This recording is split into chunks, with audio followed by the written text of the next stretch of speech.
Buenas tardes, este es el primer acto oficial del Centro de Investigaciones Kelsen. Es un honor que lo inaugure el profesor Oscar Salvo, catedrático de la Universidad de la República y justamente uno de los miembros correspondientes del Hans Kelsen Institute.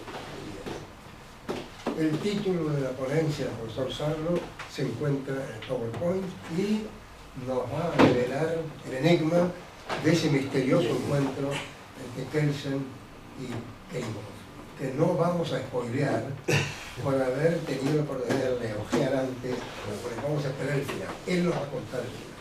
Profesor Salvador, muchísimas gracias por venir. Bienvenido, todo suyo. Muchas gracias. En primer lugar, como bien decía mi amigo Martín, estoy aquí por invitación del instituto, al cual fui invitado en su momento. No sabía que era el que iba a inaugurar la serie. Esto ya me colma de una manera muy grande. Me pareció una iniciativa muy oportuna. La densidad de los estudios kelsenianos, diría que casi una escuela kelseniana en Buenos Aires, ameritaba que hubiera un instituto de este tipo. Y sobre todo en la cual puedan entrar todas las miradas sobre Kelsen que hay, que son, a esta altura, es hablar de Kelsen y la teoría del derecho es como hablar de la teoría del derecho, porque realmente yo por lo menos soy de lo que creo que fue el fundador de la teoría moderna del derecho, ¿no? La teoría se ve el derecho como un sistema que se estudia desde fuera del sistema, no como operador simplemente. Entonces, desde ese punto de vista me parece que el centro realmente hace justicia a toda una trayectoria que ha tenido el kelsenismo, impulsado por la Facultad de Derecho y en primer lugar por Cosio, que fue el que lo descubrió y lo trajo tempranísimamente a América Latina y al sur de América Latina, sobre todo, que era más difícil para él. Yo por ahí he descubierto que algo que los cubanos mismos no sabían, pero que hubo un cubano que fue a estudiar con Kelsen tempranísimamente, también a los 20 años, a cursar un seminario con Kelsen, porque vivía en una situación muy especial. Era el nieto que le había tomado como hijo Sánchez Bustamante y Montoro, que era ni más ni menos que el presidente de la Corte de la Haya. Entonces se lo llevó con él y lo formó en Europa, y eso hizo que estuviera con Kelsen. Quiere decir que podría haber sido el primer receptor latinoamericano, pero después eso no se reprodujo en Cuba, porque él siguió por Europa y después no estaba no se había recibido ni de abogado para el estudio con Kelsen. Tiene fue una vida muy al revés de todo el resto, porque por muchas circunstancias. Así que la recepción oficial en Cuba fue mucho más tarde que la de Cosio. Y que podemos decir que en términos de escuela y de todo lo demás, la recepción cosiana puede haber sido la más temprana en América Latina. Así que todo eso justifica plenamente la creación de ese centro. Que me hayan invitado para mí fue un honor inesperado, que muchísimo agradezco a todos los compañeros que lo hicieron, y que ahora me diga que esta es la inauguración, pues más me hace pensar que esto puede ser demasiado escuálido para una cosa de este tipo, pero por lo menos va a tener la originalidad de presentar un tema que yo creo, hasta donde he podido saber, no había sido nunca tratado porque realmente nadie lo conoce. Digamos, si tomamos con referencias las dos biografías, por distintos motivos oficiales, una porque fue escrita al lado de Kelsen, ¿no? La de Metal, la escribió Metal trabajando mano a mano con Kelsen en Berkeley, y la de Olekowski, que acaba de salir hace pocos años y se está escribiendo en este momento la traducción, fue elaborada con toda la documentación y todo el decantamiento de décadas de procesamiento de datos del Instituto Hans Kelsen, con todo. Olekowski era el secretario del Instituto Kelsen, por lo tanto tuvo a disposición todo el mundo de información que han reunido ahí, que es mucha. sobre todo está el legado de correspondencia y todo lo demás, pero además todo lo que se ha escrito. Hay muchos investigadores que han trabajado por el Instituto Kelsen, aprovechó todo eso y lo hizo. Y no hay una palabra de esto. Así yo puedo entender de que se lo habían omitido porque no estaba disponible. Así que esto va a hablar un poco de este evento, y va a tener que ver una especie de reflexión inicial sobre el hallazgo mismo, porque con esto quisiera entusiasmar a quienes estamos en este lado del mundo, ¿no? Donde es tan difícil trabajar con documentación directamente.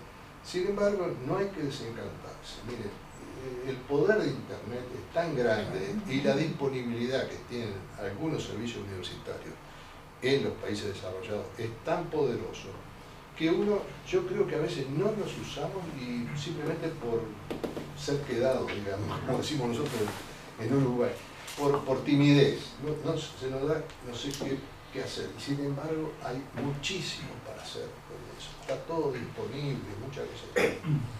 Así que la primera parte vamos a hablar del hallazgo mismo, porque yo quiero contarles cómo fue que se llegó a él. Yo siempre he estado buscando en distintos archivos, sobre todo cuando vi que en las universidades norteamericanas se empiezan a guardar colecciones de correspondencia, han comprado colecciones de correspondencia, porque pasa a ser una variable de calificación para una universidad. ¿Cuántos fondos de profesores tienen? Bueno, yo sabía que de Uruguay han comprado cantidad de bibliotecas y de correspondencia personal de académicos importantes, las pagan fortuna. Y uno decía, ¿pero qué le interesa? Bueno, por un lado porque apuestan a la investigación, pero por otro lado porque el tener fondos de ese tipo de correspondencia le sube la calificación a la universidad. Se califica por cuántos tienen para abiertos a investigación y eso. Bueno, entonces he mirado mucho porque por ahí salta correspondencia con Kelsen, ¿no? Todos esos profesores, y todo está, se puede consultar, se puede, en algunos pedir copias, en otros no, pero está todo disponible. Se puede saber quiénes tenían correspondencia con Kelsen. Esa tarea que ahora parece que está haciendo, recién le tomaron el gusto y aprovechando alguna crisis interna, Olekowski se trasladó a Estados Unidos, está en Berkeley con una beca. Bueno, está como profesor y la mujer de él está becada para estudiar, para investigar.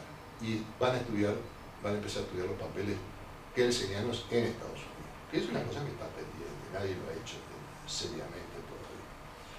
Así que bueno, podemos esperar que haya muchos aportes novedosos. Entonces, uno de los lugares que yo me puse a revisar era el mismo en Berkeley.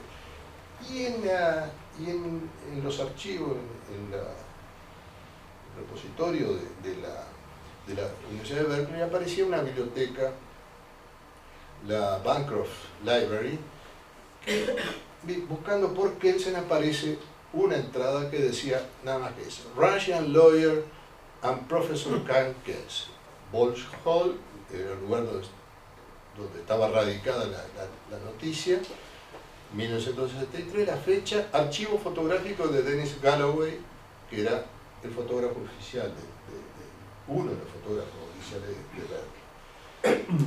Entonces, escribo a California y me informan que, preguntándole quién era el abogado, porque es un abogado que haya ido a visitar, ¿qué es? Un abogado ruso. Dije yo, qué raro, ¿no? Porque, bueno, un latinoamericano todavía, pero un ruso, era raro. Le pregunto quién era y me dicen, no tenemos noticia. Insistí y me dicen, bueno, hemos pedido que revisen la Gaceta, que era el boletín informativo diario. Dice, no aparece ningún dato de la visita de ningún ruso a Berkeley. Digo, bueno, pero eso está ahí, dice, pero no sabemos quién es. Bueno, hago las gestiones y digo, me voy a arriesgar con las fotos. El archivo en realidad era de fotos, nada más, no había ni una letra de literatura sobre el evento. Solamente ellos se quedaron, bueno, esta es la historia, ¿no? Se quedaron a la muerte de Galloway, que era el fotógrafo oficial. La viuda de Galloway le donó todo el fondo fotográfico a la Universidad de Berkeley, quedó en el Ball Hall, y, quedó en la Bancroft Library, y ahí quedó todo indizado como debía. Bueno. Y entonces, cuando me dicen, bueno, me informan, son 27 fotos, pero salían unos cuantos dólares, y en aquel momento yo no estaba, como no sabía de qué se trataba, no estaba dispuesto tampoco a gastar sino más. Dije, bueno, mándenme una selección de fotos donde aparezca la persona central, que es Kelsen, digo. Y entonces me dije, bueno, usted me mandaría una foto de Kelsen, y le mandé una foto de la época de Kelsen. Lo mandé, bueno, me agradecieron, sí, con esto ya está. Dice, lo ubicamos, me ubicaron algo así, 5 fotos creo que fueron. Y entonces en una de ellas se ve al abogado ruso saludándolo a Kelsen y entregándole un libro a Kelsen. Y entonces ahí viene un poco la historia. A partir de ahí, un poco la diversión mía fue, como en Blow Up, amplío la imagen como para identificar un poco el título del libro. Y ahí aparece que el libro está en alemán, es Freiheit, Recht y Gesetzlichkeit. Bueno, perdonen mi alemán, que no es meramente descriptivo. Entonces, esta era la foto. Ahí está Kelsen con el señor que tiene, y Kelsen está con el libro que le acaba de entregar, y ahí saco el título. Pero la curiosidad es que el libro no tenía el nombre del autor. Cosa rara, ¿no? Bien rara. Después vamos a ver que el libro fue editado en Alemania Oriental, donde las normas editoriales aparentemente eran un poco distintas. Bueno, a partir de ahí, ¿qué hago? Lo que haría cualquiera, ¿verdad? Buscamos el nombre del libro en alguna librería y veo que el autor es D.A. Kerimov. Y entonces, bueno, como podía ser que el visitante ruso le llevara el libro de Kerimov a Kelsen, había que confirmar si ese era Kerimov realmente. Bueno, busqué una foto de Kerimov y ahí está la foto, que es la que figura en la Academia de Ciencias de la URSS. En aquel momento, él figura como uno de los académicos más importantes. Y coincidía, claro, no hay duda. Así que ya teníamos identificado al hombre.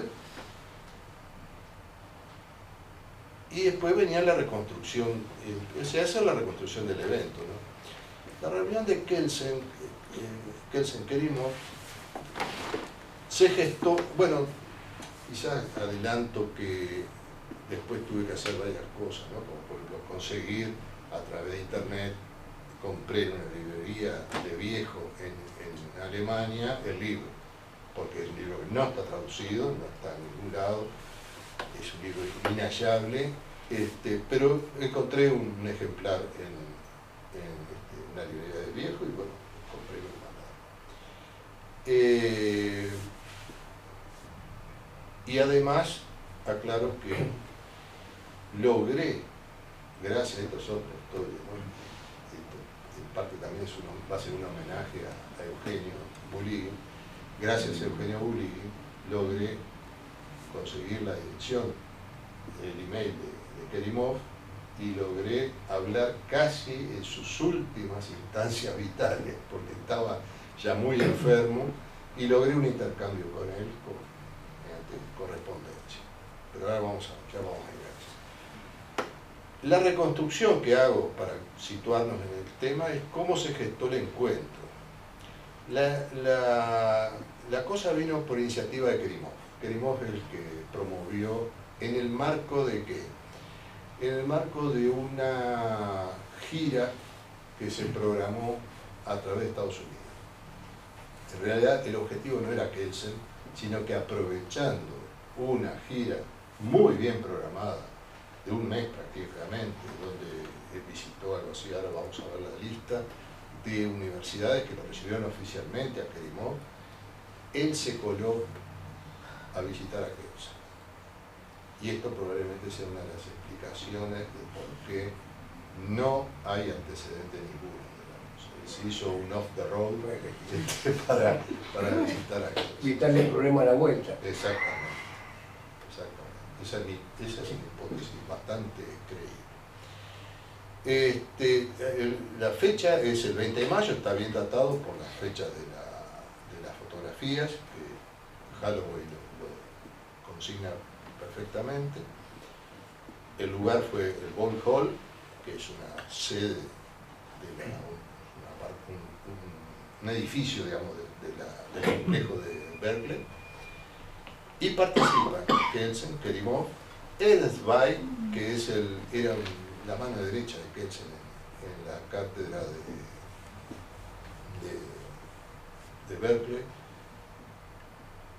era también un emigrado austríaco, había sido discípulo de él, y que lo tiene como un ayudante en una cantidad de cosas. Era un teórico del derecho, tenía una teoría psicológica del derecho bastante elaborada, pero bueno, no era muy kelseniana la idea. Y una persona que no se puede identificar hasta ahora, así que es tarea para quienes tengan realmente curiosidad. Ahí está la foto de una persona con un aspecto eslavo muy pronunciado, pero que me dicen que no saben quién es, no lo pueden identificar. Y el fotógrafo, que obviamente no aparece porque está detrás de la cámara. El idioma en el cual se habló fue en alemán, porque Kerimov hablaba francés, algo de francés, pero no conocía ni el inglés, ni el inglés. Hablaba solamente alemán, bueno, ahí se entendieron que no hubo problema. Y me dice, esto me lo dijo Kerimov en la respuesta, me dijo, no hubo traductor, porque mi hipótesis era que ese otro que aparece ahí fuera el traductor, entonces había que buscar un traductor, pero no, terminantemente dice, no hubo un traductor. Y lo cual es lógico, digamos, en alemán se entendía perfectamente. La temática. Según Kerimov, hablaron de su libro, El normativismo, además, y Kelsen habría alabado el libro de Golunski y Stogovich. Ahora vamos a hacer es una teoría del Estado y del derecho, de 1940, que si ustedes tienen interés de volver al libro tan conocido acá, porque el Estado de Buenos Aires, de la teoría comunista del Estado y del derecho, o del derecho y del Estado, de Kelsen, ahí él le dedica muchas páginas al libro de Golunski y Stogovich. La verdad que le haya hablado bien de estos autores, ¿no? Yo, con un poco conocimiento que tengo, no me suena, más allá de que estos dos autores parecen ser bastante díscolos con la versión oficial, pero que se lo critica abiertamente, ¿no? Como que son contradictorios, ¿no? Lo que parece que podría haberle caído bien a Kelsen, quizás fue un gesto diplomático con Kerimov, que eran normativistas, es decir, habían superado las teorías no, anterior a Bellic, el otro, ¿no? Stuka y el otro, ¿cómo que venía? Payucanis. Que querían construir una teoría sobre el derecho como relaciones sociales especiales. Entonces, estos son normativistas, claramente normativistas, y dicen que la garantía del orden normativo es el Estado, ¿no? En eso Kelsen está de acuerdo, claramente, pero después todo lo demás es incompatible. Pero bueno, quizás por esa razón fue que le mencionó eso, pero esto es lo que destacó Kerimov, como recordando, fue eso. y de un libro de Kerimov sobre legalidad en la URSS, un artículo, que era algo que ya había circulado en Estados Unidos, porque Kerimov, ahora vamos a verlo un poco más en detalle, era el hombre en el campo jurídico de Khrushchev. O sea que a partir del 56, que es cuando asciende Khrushchev a la primera magistratura de la Unión Soviética, este hombre pasa a ser el brazo derecho de él en toda la gama, ¿no? En el diseño de la ideología en torno al Estado. Este fue el primero que empezó a hablar de que ya con Khrushchev estábamos muy cerca de la extinción del Estado. Entonces construye toda una idea en qué consistía la extinción del Estado. Bueno, y después sí hay un artículo importante que pone foco en la legalidad socialista, que ahí es donde se empieza a hablar de legalidad socialista, algo que no estaba en los discursos anteriores, porque los otros el tema era el poder socialista, lo que importaba. Acá la legalidad, es decir, ya hemos conseguido, la clase trabajadora ha conseguido un alto estándar de vida y de bienes materiales, lo que se trata de cumplir con las leyes del Estado es la garantía del éxito del proyecto soviético. Según Kerimov, eso buscaba una aproximación con los ideales del derecho también occidental. No es que se occidentalizara, pero buscaba un punto de contacto. Bueno, ellos hablan del Estado de Derecho, nosotros vamos a hablar de legalidad socialista. En el fondo es lo mismo, pero entendido desde nuestra perspectiva, etcétera, etcétera. Y yo le mandé preguntar, o le pregunté directamente en una encuesta que le mandé, si se había hablado, porque era una conjetura que yo tenía, de una traducción, que era lo que eso estaba prohibido en la Unión Soviética, no se podía. Los teóricos podían leerlo, seguramente clandestinamente, pero no se podía citar, yo no podría citar favorablemente, y menos leer públicamente. Y él dice que no hubo no había ningún propósito de traducirlo, ni nada, que la idea era intercambiar y llevarle ese libro, que era la tesis doctoral de él. Entonces, se había acabado de editar en alemán, es un poco anterior, desde el 60 creo la tesis de él, la tradujo a los 3 años, se la tradujeron en Alemania, y entonces aprovechó y se la llevó a Kelsen. Acá tenemos algunas fotos más de las que rescaté. Allá aparece dialogando, es una cosa muy de entre casa, ¿no? Porque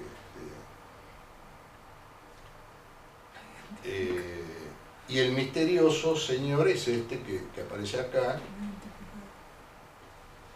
que es que sigue apareciendo ahí, que tiene todo el aspecto de ser un traductor, ¿verdad? Uno lo mira y parece que fuera en una actitud de traductor, pero no, de todas maneras Kelsen está hablando directamente con él. Este es Ernst Weig, y acá no figura Kelsen, sino Kerimov está en la biblioteca, Ernst Weig, se ve que le siguieron mostrando la biblioteca, que es muy importante ahí. Bueno, ustedes me dicen cualquier cosa. Che, yo no tuve la cortesía de preguntarles cuánto tiempo disponemos. No. Estamos para escuchar. Yo pozo de no parar. No, no te limites, muy interesante. Kerimov, no el espía, sino el jurista que vino aquí. Vamos a ver quién era Kerimov. ¿Quién era Kerimov y cómo llegó a Kelsen? Kerimov, 1923-2015. Ya se me murió a los 2 años que lo contacté. Y ya estaba muy enfermo.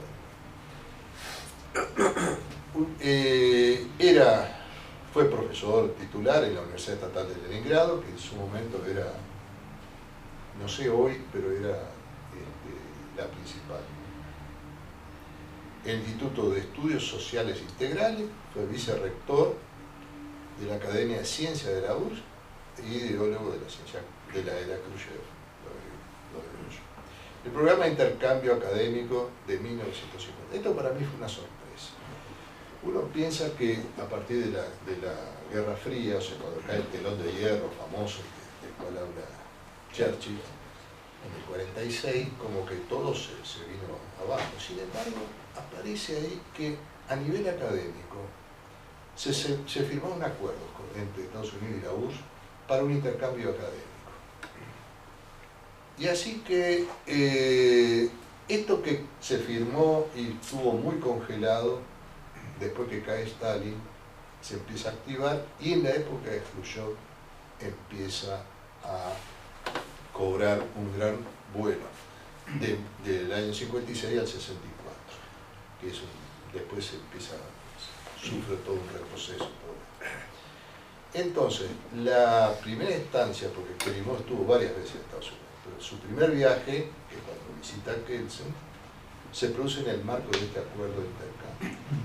Ese acuerdo de intercambio había sido gestionado por las principales universidades, empezando por Harvard, pero también estaba Columbia, Pittsburgh, había California, bueno, había varias universidades cuyos comparatistas, sobre todo, ¿no? Piensen en Hazard, que es el sovietólogo más importante que los comparatistas, y Berman,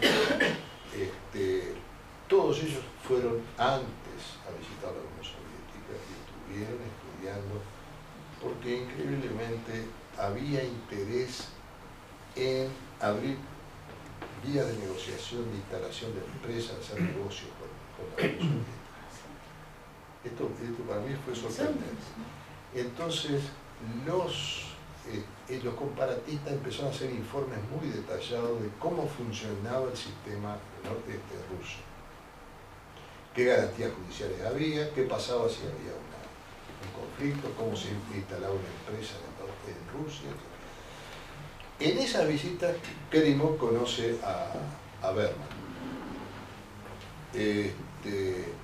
y le manifiesta el interés en postular para un viaje recíproco a los Estados Unidos. Postula en el año 62 y obtiene el visto bueno para el viaje, y lo planifican y lo concretan en el 63.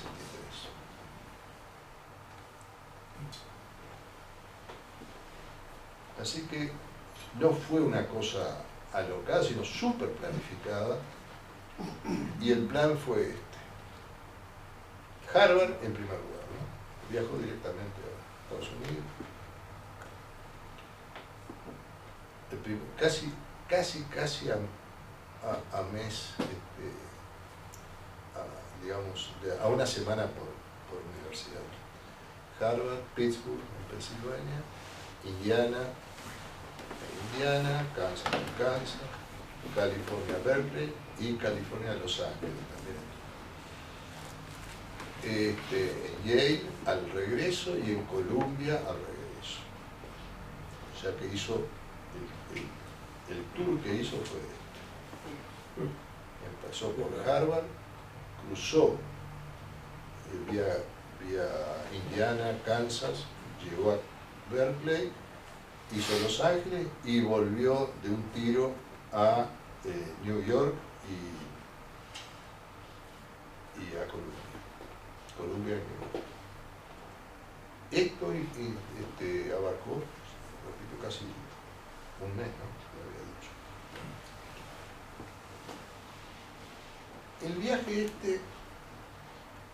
la gira marcó en diversos programas de intercambio. El turismo cultural se llamaba Inter-University Committee on Travel Grants. De alguna manera se vinculó, todo esto está documentado en los propios organismos financiadores, uno lo busca, te aparecen todas las rendiciones de cuentas, y cuánto costó, todo esto es increíble, la cantidad de información que hay sobre estas cosas, ¿no? Bueno, de alguna manera se vinculó con un programa paralelo. Esto también para mí fue un descubrimiento, ¿no? El World Peace Through Law, que era un movimiento internacional promovido por la American Bar Association, que querían trabajar para que, estamos en plena histeria de la Guerra Fría, ¿no? Entonces, los abogados que siempre ponemos una cuota de racionalidad, a veces envidiable, ¿no? A veces tendría que tener mejores resultados, pero bueno, siempre esa cosa de buscar la solución pacífica de los problemas. Se promovió un movimiento internacional con apoyos en distintos centros importantes, ¿no? La India, Inglaterra, Turquía, en fin, y se organizaron encuentros. Este movimiento parece que estaba detrás de todo, porque las mismas personas pertenecían a las dos esferas, ¿no? Digo, Hazar, Berman y todo.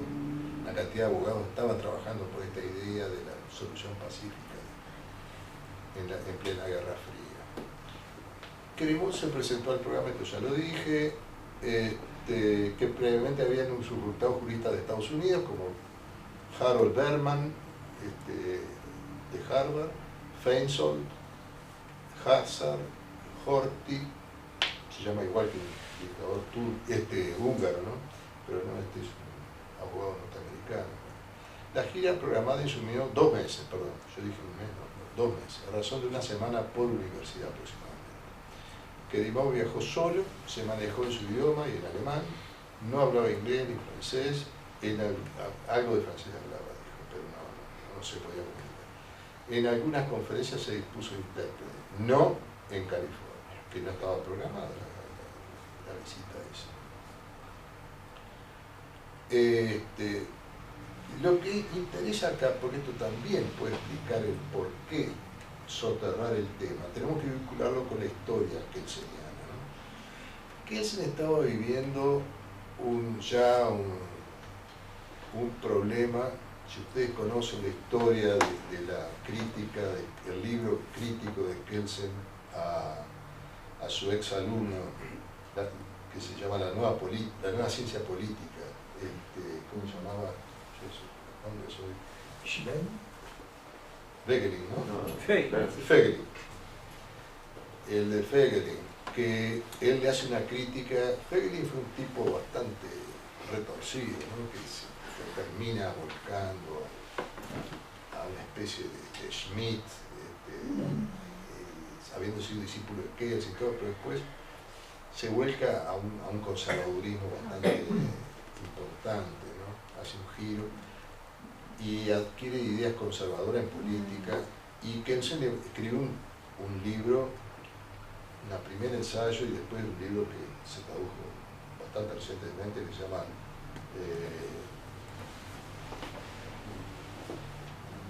The New Religion, Political Religion, ¿no? Algo así, religiones políticas, ¿no? Algo así, que se publicó en el 86, recién, en inglés, donde le hace una crítica furibunda. El asunto era, ¿por qué no se publicaron esos libros de Kelsen?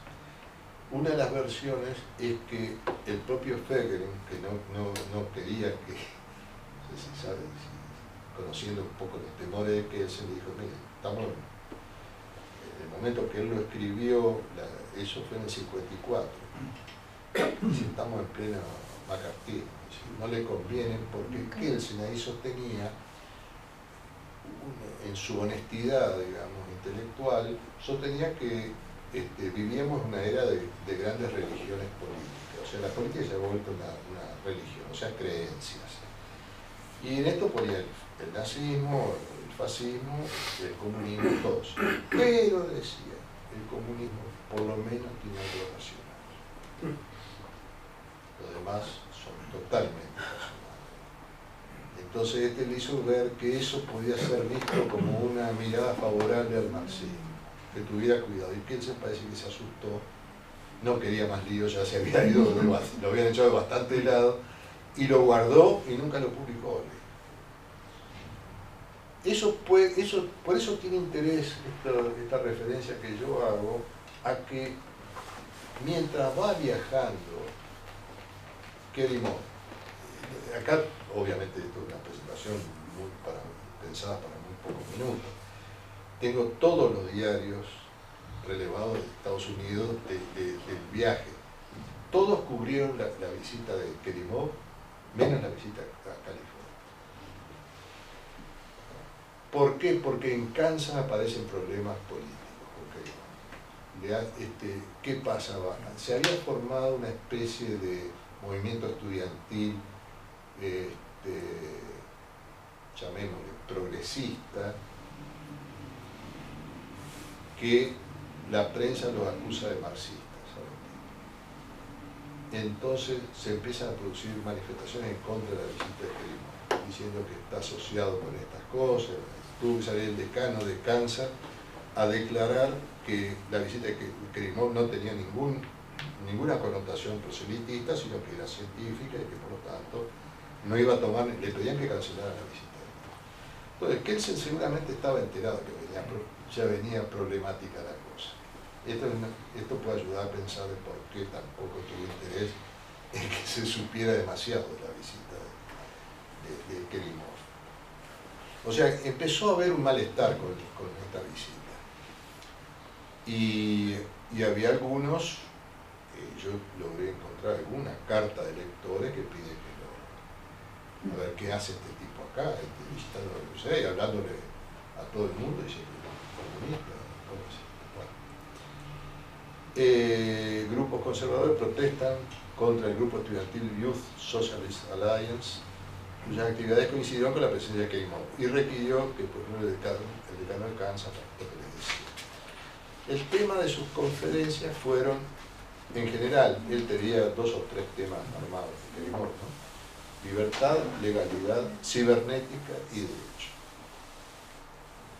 Se generaron numerosas publicaciones en revistas científicas, suyos en revistas norteamericanas, que fue traducida al inglés. ¿No?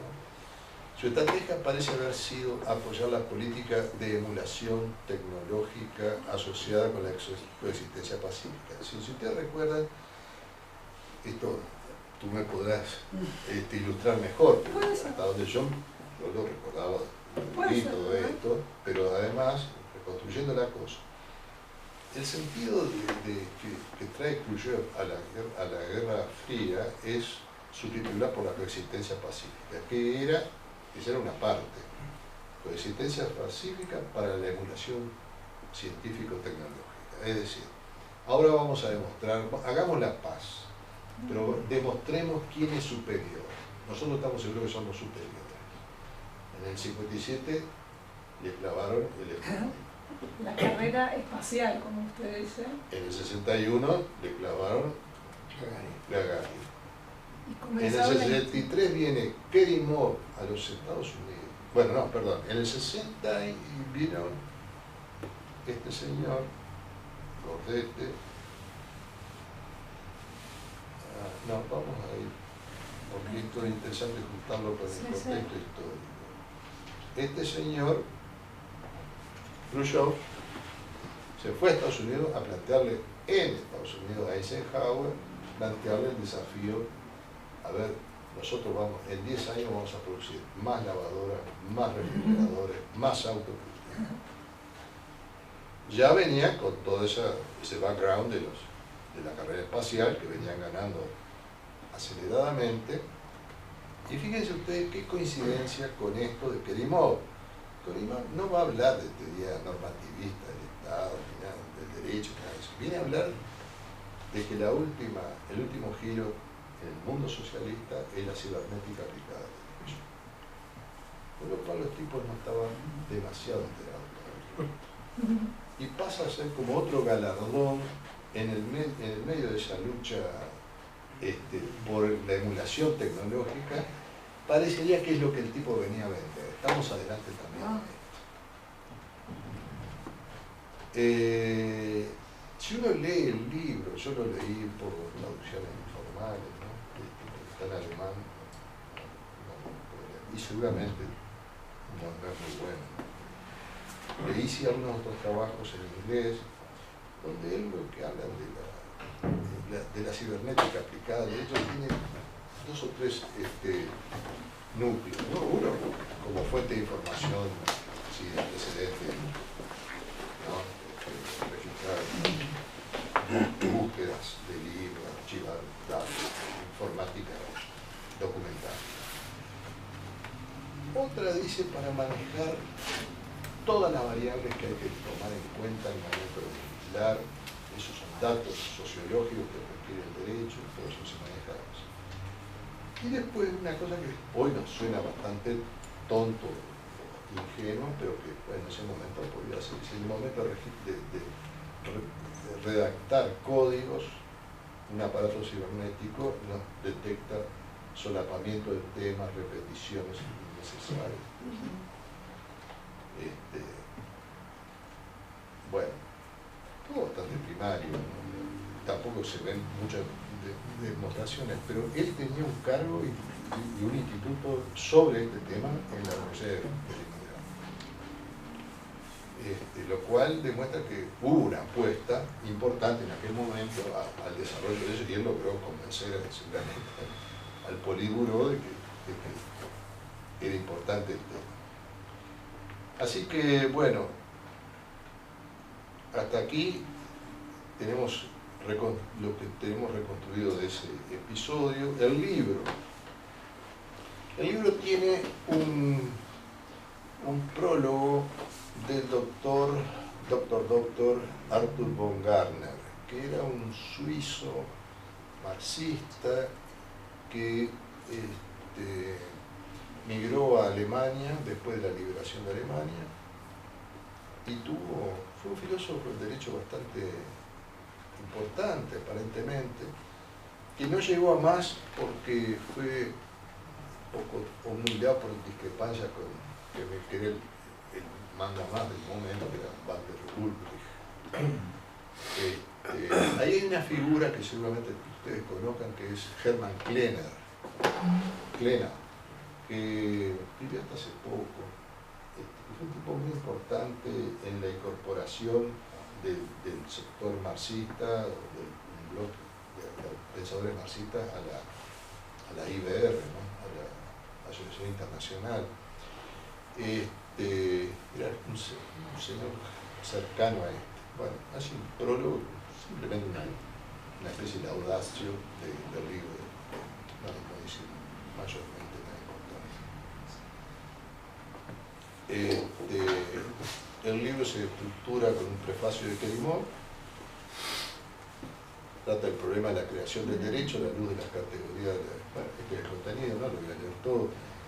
Lo que importa acá es que la crítica, bueno, primero demuestra un vasto desconocimiento de Kelsen. Lo único que había leído de Kelsen era el Know-how problema, o sea, los problemas capitales.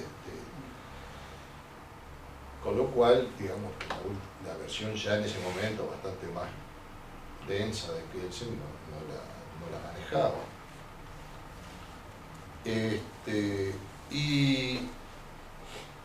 El punto de crítica que ellos tienen, que él toma, que no es original de él, sino que otros teóricos soviéticos tomaban, era que la característica del pensamiento kelseniano, pensamiento burgués, dicen, acerca del derecho, es que ven el derecho solamente desde el punto de vista de la imposición, o sea, del cumplimiento por los subordinados, y desconocen o dejan de considerar la creación del derecho, que es donde las fuerzas políticas se manifiestan en el derecho. Entonces, todo el foco está puesto en esa crítica y en señalar esto que hoy les decía, ¿no? Es decir, bueno, cómo la cibernética puede ayudar a desarrollar de una manera más científica la parte causal del derecho, es decir, cómo las fuerzas sociales pueden incidir científicamente o se pueden tomar científicamente para redactar el derecho, para crear el derecho. Cómo resolver problemas. La presencia de Kelsen, esto es lo que ya les dije, es muy pocos, lo siguen ubicando como parte de la ciencia burguesa, quizás lo más importante de la ciencia burguesa, aunque menciona otro, ¿no? Pero el único libro que cita es el problema en la versión de 1911, o sea, bastante... Y la apuesta a la cibernética como gran herramienta de cambio de época. El contexto histórico, bueno, ya lo habíamos visto, simplemente para repasar, vean ustedes, en el 50 arranca el macartismo en Estados Unidos, en el campo soviético empiezan ya algunas fisuras, ¿no? Yugoslavia se aparta del campo soviético, adopta una posición más independiente. En el 53 asume Eisenhower, muere Stalin, armisticio en Corea y sublevación en Berlín, que tienen que entrar la Unión Soviética a ayudar a Walter Ulrich, que no podía solo. En el 54 Eisenhower mismo cierra la era McCarthy, que estaba amenazando inclusive a parte del ejército y ya estaba yendo muy lejos. Recuerda usted que esto coincidía con lo que él se lo hubiera querido publicar, que era la respuesta a Fegelein. Bueno,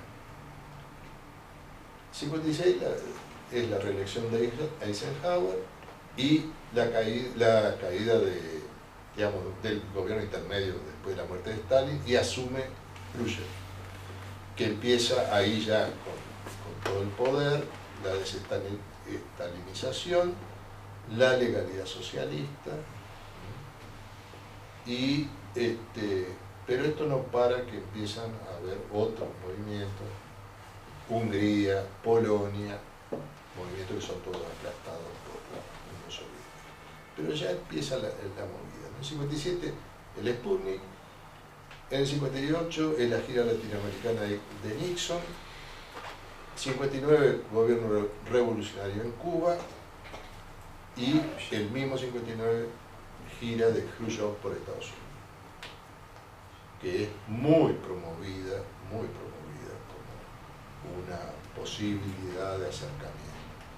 Y eso se cierra acá en estos días justamente, porque viene la presidencia de Kennedy en 61, Cuba se alinea con la URSS, se proclama la coexistencia pacífica en el Congreso del Partido Comunista, todo eso, Gagarin, y empiezan a hablar de la reforma constitucional que cimentara constitucionalmente la nueva etapa del socialismo en la Unión Soviética. Pero en el 62 ya viene la crisis de los misiles y ahí se termina el romance, ¿no? Se incentiva el intercambio académico, sin embargo. En el 73 viene la gira de Kerimov, y fíjense todo lo que había pasado poco antes de la visita de Kerimov. Había una nueva histeria con la crisis de los cohetes, había puesto al mundo casi en una situación como la que hemos estado viviendo hace poco, ¿no? Y también está la primera mujer, Valentina Tereshkova, que es la primera mujer que viaja al espacio exterior. Y en el 74 aparece otro elemento que es importante, que rodea a Kelsen, ¿no? Que es que uno de los focos de la resistencia a Vietnam está en el estudiantado de Berlín. Ustedes saben quién es, esto se los tiro por si hay algún investigador entre los presentes que quiera seguir, yo ya no puedo con todas las cosas, pero ahí el líder, uno de los líderes estudiantiles era John Searle. Y John Searle escribe poco después, yo tuve la oportunidad de intercambiar con Searle sobre esto. Escribe ese artículo que ha sido muy difundido, cómo derivar es de debe de es. Lo escribe por esa época. Y dice que cuando lo publicó, Kelsen fue corriendo a entrevistarlo. Eso es lo que me cuenta él. Dice.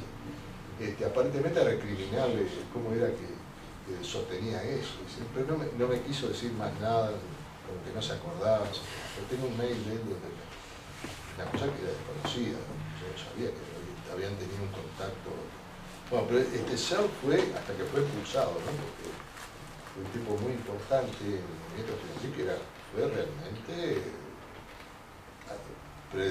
precedió al Mayo francés en potencia, no ha tenido tanta fama como el Mayo francés, fue muy poderoso. Y poco después, bueno, en ese mismo año, se produce la caída de Khrushchev y el ascenso de Brezhnev. Brezhnev va a... Vamos a ver si... Bueno, esto es un poco para ilustrar el tema, ¿no? La imitación. Mientras uno mandaba hombre y el otro mandaba mono. Pero bueno, la llevaron. Primero perro. Laika. La perra. Perro laica.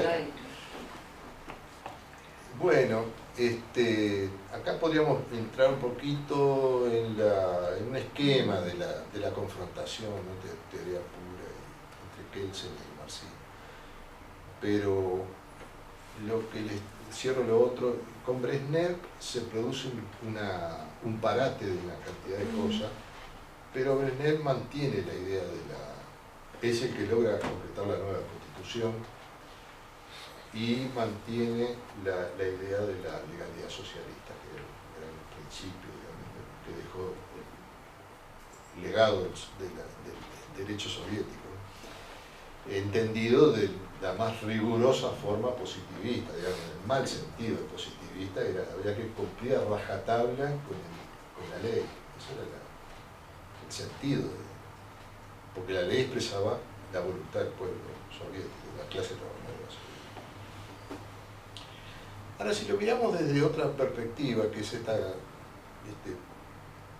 parangón entre la obra kelseniana, bueno, tiene las obras principales, cómo se fueron desarrollando, no me voy a detener en todo esto, pero vean ustedes que del 45 al 55, Kelsen escribe todos esos libros de crítica al marxismo soviético, que él nunca renunció a cierta idea socialdemócrata, ¿no? Sí, porque inclusive cuando polemiza con Hayek, indirectamente, ¿no? Hayek sostenía que era incompatible la democracia con el socialismo, y él abre una ventana de posibilidad en plena Universidad de Chicago. Lo publica, que era el centro, el epicentro del neoliberalismo, y él sostiene que no hay ninguna razón para que sea incompatible, que perfectamente puede haber una posibilidad de desarrollo de ideas socialistas dentro de la democracia. Y otra vez en eso,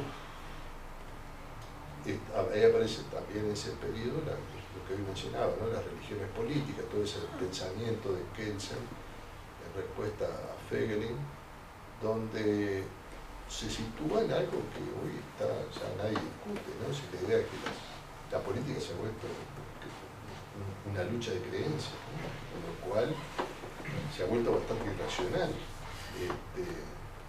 Bueno, en eso él lo ve como un problema y una amenaza. De ahí en adelante sigue escribiendo, bueno, es el Democracy and Socialism, es donde él sostiene esa compatibilidad de la democracia con el socialismo, así que no hay una razón esencial para negarlo.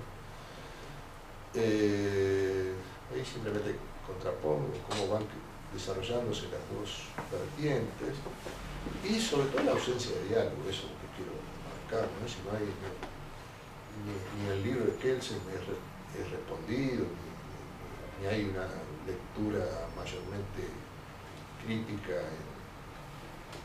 hasta este momento en la Unión Soviética, en otros países, prácticamente se ignora, ¿no? A partir de que no se traduce el libro de Kelsen. Ahora, acá viene algo más interesante que a mí me gustaría detenerme un poquito y quizás sea, antes de la conclusión, sea un poco casi lo más interesante que me produjo el ver esto, y es esta paradoja. Fíjense ustedes, 63, Diego lo conoce bien, el tema que está muy en contacto con Alejandro. González de La Habana, que han trabajado en los temas juntos. Bueno, tú también estuviste en La Habana viendo ese tema. Acá hay un tema bien interesante. Como vimos, entonces, Querimón era el número uno, el number one de la teoría del derecho soviética. Viaja a visitar a Kelsen, se hace un off the road especial para verlo, no queda registrado, pero lo fue a ver con la excusa que sea. Por el otro lado tenemos que Cuba en el 62 se afilia directamente por una necesidad histórica con la Unión Soviética, y eso trae como consecuencia que en el 63 se inicia una experiencia en el campo de la teoría del derecho, 63, en el mismo año que Querimón va allá. Bustamante y Montoro en La Habana, que se ha quedado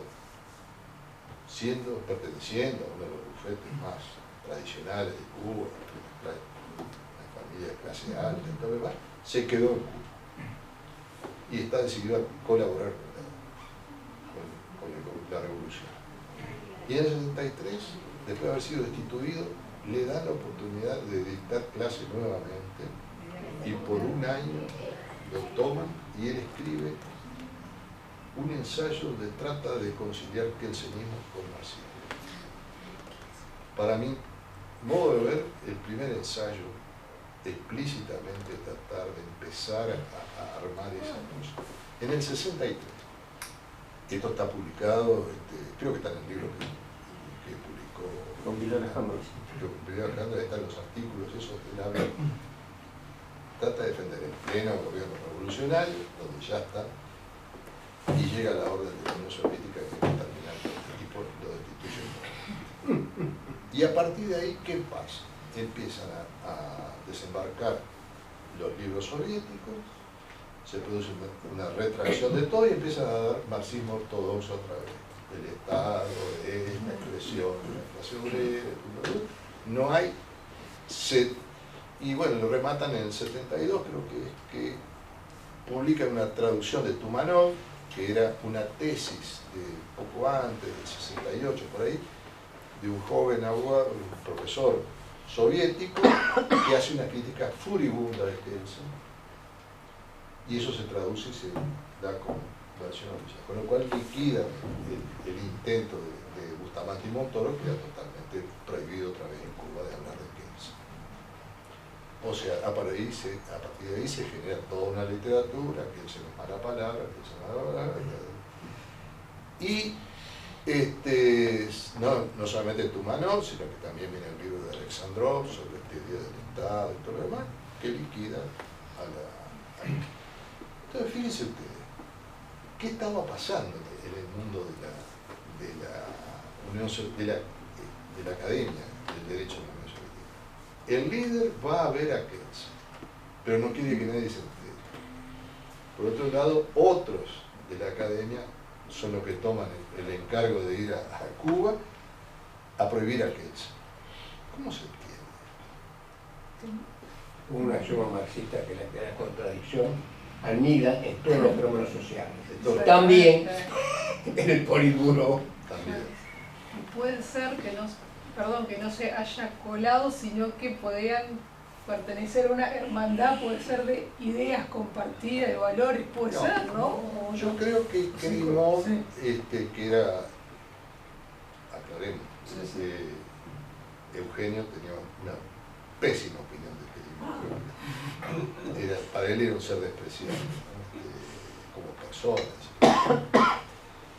Es probable que ya estuviera en decadencia. No obstante estar allá arriba, estuviera ya perdiendo pie con lo que se venía en ese momento. Recuerden que en el 64 cae Nikita Khrushchev. Probablemente ya estuviera gestando aquello, ¿no? Porque los cambios en las dictaduras vienen así, van desde adentro, ¿no? Entonces probablemente estos otros ya venían con esta otra cosa y Querimón no pasó nunca a Siberia, por el estilo, él mantuvo, pero lo ascendieron más para que no pudiera más. y quedó en la academia y punto, lo sacaron de eje. Y entonces Cuba tuvo la desgracia de recibir como paquete de contrapartida la influencia de la teoría que era ya muy atrasada, de la teoría soviética ortodoxa. Y entonces quedaron congelados hasta que aparece ese ensayo ahí de aquel canciller joven de Fidel Castro, que era no me acuerdo el nombre, pero bueno, fue uno que empezó a mencionar a Kelsen porque le servía en el 88, 89, por ahí, empezaron a mencionar a Kelsen. Hay uno Pérez Roque. No es Pérez Roque, uno que hizo mucho ruido, una persona joven, era muy provisorio, hasta como defenestrar. Se hablaba que podía ser sucesor. Sí, venía con todo, sí, era un tipo que venía con todo. Y empezó a hablar de Kelsen, sobre todo de la teoría de la democracia de Kelsen, que Kelsen decía que no había una forma única de democracia para oponerse a las críticas que le hacían en el exterior, a Cuba, decía que había que defender. Y citaba a Kelsen insistentemente, siempre citaba lo mismo. Hasta que cayó en desgracia. Pero en el 92 empieza a aparecer recién, fíjense que tardanza, que tampoco significó una apertura, ¿no? Pero en el 92, ya habiendo caído la Unión Soviética, se organiza el encuentro promovido por la Fiscalía de Cuba con el Hans-Kelsen Institute en un seminario internacional sobre Kelsen, al cual van todos los capos del Instituto Kelsen, de Alemania, de Austria, en fin, buen nivel, y se enfrentan con una Cuba que estaba ahí recién despertándose que Kelsen existía, ¿no? Pero fue una especie de reivindicación inicial de la cosa. No tuvo mayor repercusión porque estaban todos todavía muy comprometidos con la cosa soviética, pero empezó con algo, y después, bueno, más recientemente Alejandro ha completado este proceso con por lo menos una traducción, una difusión de una cantidad de literatura que no se conoce. La otra paradoja de todo esto es que el señor Tumanov, que era el autor del libelo contra Kelsen, reformando y todo, ¿no?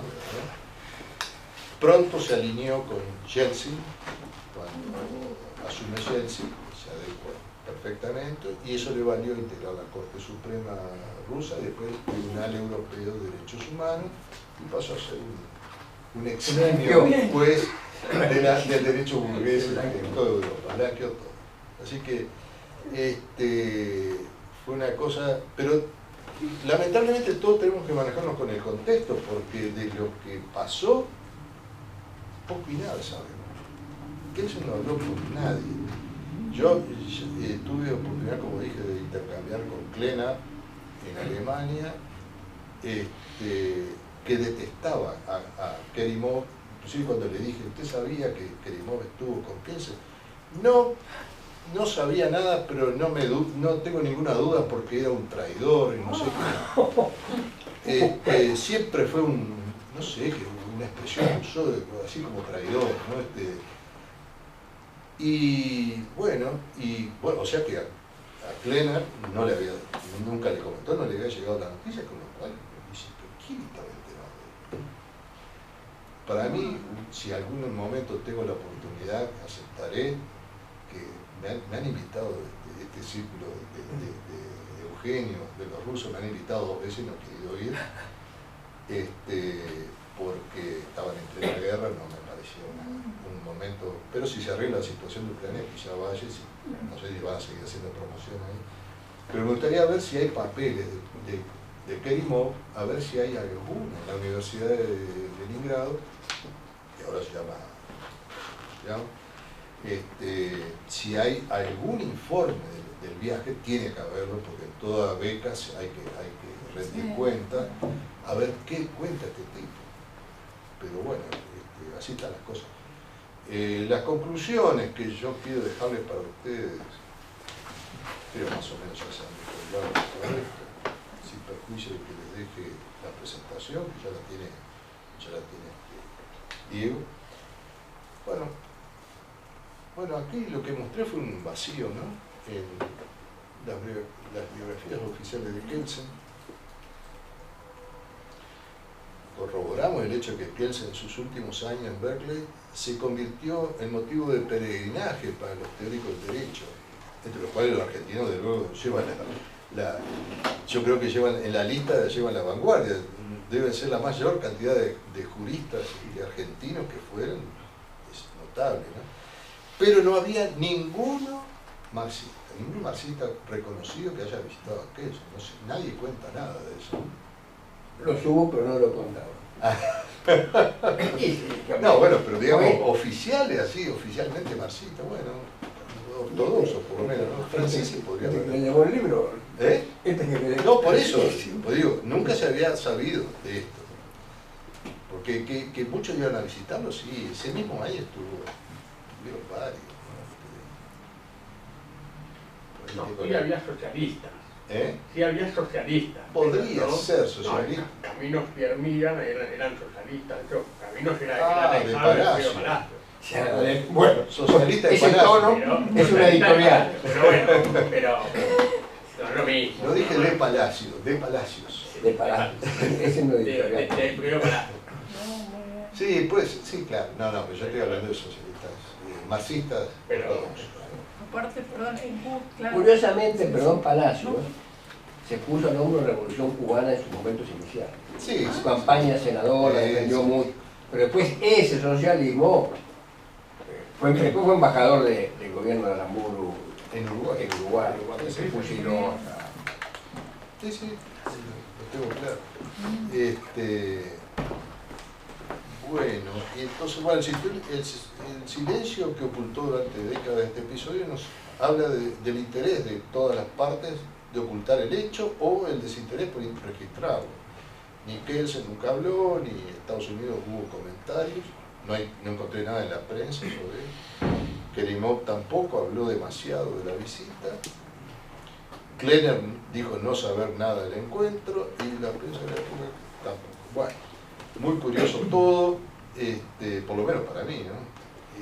Y después, en cuanto a la teoría pura y la teoría marxista, confirma el desconocimiento reinante en la URSS, la lectura de Kerimov, bueno, esto ya lo hablamos todo. Yo lo que diría acá, para redondear toda esta paradoja, es que, bueno, no estaba vinculada una cosa con otra, pero es cierto que en ese momento se empezó a producir el acercamiento del bloque socialista a la Asociación Internacional de Filosofía del Derecho, de Teoría Jurídica y Social. Y eso fue de a poco abriendo primero los países de la órbita soviética, primero fue un alemán, Klenner, que fue el primero que entró en la IBR, después entraron los húngaros, algunos de Checoslovaquia, y después entran los rusos, de a poco. Y hay una primera traducción de la teoría pura del derecho del 83, que es parcial, simplemente publica la parte de la teoría dinámica y estática, o sea, una parte muy menor de la teoría, pero bueno, importante. Bueno. Y la teoría pura recién es traducida en el 2015. Traducción completa. O sea, ha sido un largo proceso que llevó esto, con lo cual la idea de recepción recién empieza en la Unión Soviética, ¿no? Recién estamos empezando a ver, yo leo bastante de cosas se publican en inglés de autores actuales, ¿no? Sobre todo este círculo cercano al círculo que había abierto Eugenio, empiezan a hablar de teoría pura del derecho, críticas, cosas que ya estaban, realmente fue un cerramiento durante décadas. Bueno, yo lo dejo por acá, que ya lo he aburrido bastante. Antes que se vayan todos. Oscar, te agradecemos mucho. Por favor. Hemos tenido una decoración de lujo. Volvé pronto.